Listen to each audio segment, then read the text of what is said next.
Всем привет! Давайте сегодня приготовим яблочный пирог. Для этого удалим сердцевину у яблок с помощью специального прибора или вручную. Далее яблоки мелко нарежем. Я не удаляю кожуру, так как в ней очень много полезных веществ.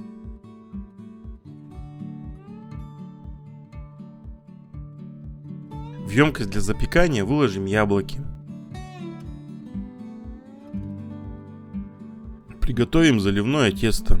В чашу разобьем 3 яйца. Добавим сахар и будем мешать до формирования пенки.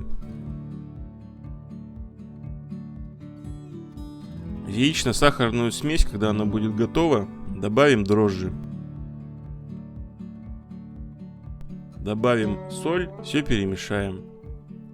Муку постепенно будем добавлять в тесто.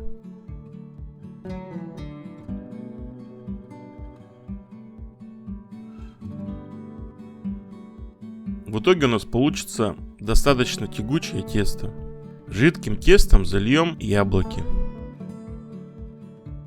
Форму поставим в духовку на 25 минут при температуре 180 градусов. Яблочный пирог готов. Вы не представляете, какой это ароматный и вкусный пирог. Пирог получается пышный, тесто напоминает воздушное безе. Друзья, ставьте лайк. Подписывайтесь на канал Рецепты на выбор, делитесь рецептом в социальных сетях, нажимайте на колокольчик. Всем пока, до новых встреч!